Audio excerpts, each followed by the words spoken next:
Hi friends, good morning. मैं देवेंद्र शर्मा अपने अगले ब्लॉग और मैसेज के साथ आप लोग के सामने हाजिर हूँ।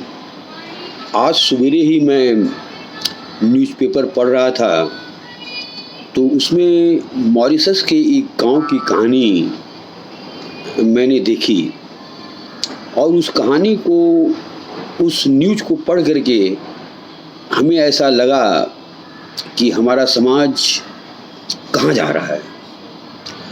उसमें दो भाइयों की कहानी थी। पहले भाई का नाम था मक्खनलाल और दूसरे भाई का नाम था सीतालाल। तो मक्खनलाल के घर के सामने जो ज़मीन थी वो सीतालाल की थी और सीतालाल के घर के सामने की जो ज़मीन थी वो मक्खनलाल की थी।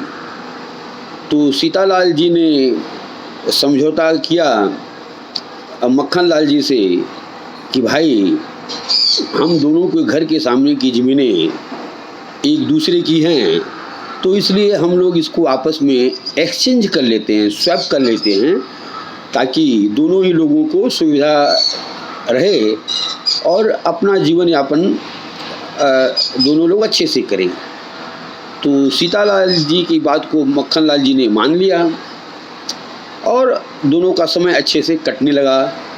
लेकिन कुछ समय के बाद मक्खनलाल जी के मन में आया कि हमें तो सीतालाल जी की ज़मीन मिल गई है और उन्होंने सीतालाल जी की ज़मीन के ऊपर में कोर्ट में केस कर दिया कि यह ज़मीन मेरा है और हमें वो मिलना चाहिए। वास्तव में सीतालाल जी के घर के सामने की ज़मीन मक्खनलाल की थी, तो कोर्ट ने उसे मक्खनलाल को दे दिया। इस प्रकार से मक्खनलाल जी ने दोनों ही ज़मीनों के ऊपर में अपना कब्जा कर लिया। तो यह देखकर सीतालाल जी को बड़ा ही खराब लगा कि जो बातें पहले से आपस में सहमति हुई है उसको मक्खनलाल जी ने माना नहीं।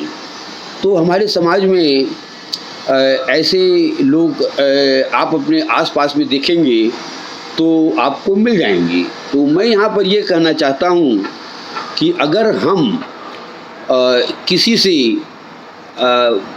इस तरीके की सहमति करते हैं तो हमें उस पर अडिग रहना चाहिए और जीवन प्रयत्न उसका पालन करना चाहिए। अपनी बातों से हटना यह अच्छी बात नहीं है और हमें इस बात का भी ध्यान रखना चाहिए कि मैं स्वयं अच्छे से रहूं और दूसरे के जीवन में कोई भी कष्ट या जानबूझ करके परेशानी उत्पन्न करने का प्रयास न करूं। कहानी यहीं पर ख़त्म नहीं होती है। तो मक्खनलाल जी के एक छोटे भाई थे पिस्तालाल। तो पिस्तालाल ने कहा सीतालाल जी से कि अच्छा, अगर आपको अपने घर की ज़मीन चाहिए तो उसके बदले में आपको दुगनी ज़मीन हमें देनी पड़ेगी। यह बात सीतालाल जी को बड़ी ही खराब लगी कि ऐसा कैसे हो सकता है कि अगर जितनी ज़मीन पिस्तालाल जी को देनी है, पिस्तालाल को उतनी ही ज़मीन मिलनी चाहिए। लेकिन पिस्तालाल जी अडिग हो गए और उन्होंने कहा कि हमें इसकी दुगनी ज़मीन चाहिए। तो यहाँ पर मैं ये कहना चाहता हूँ कि पिस्तालाल जी की सोच किसी की मजबूरियों का फ़ायदा उठाने का था और पिस्तालाल जी को अपनी सोच में परिवर्तन करना चाहिए और उन्हें यह चाहिए कि किसी दूसरे के मजबूरी या उसके कमज़ोर स्थिति का फ़ायदा नहीं उठाएं। क्योंकि अगर हमारी सोच दूषित रहेगी और दूसरे को हम परेशान करना चाहेंगे तो इस समय के चक्र को कोई नहीं जानता कि सीतालाल जी अगर गुस्सा हो जाएंगे तो पिस्तालाल जी के खिलाफ़ वो भी एक्शन ले सकते हैं। तो हमें इन सामाजिक व्यवहारों में दूसरे की सुविधाओं का भी ध्यान देना चाहिए और हमें पूरी उम्मीद है कि आप इस कहानी से कुछ सीखे होंगे। Thank you.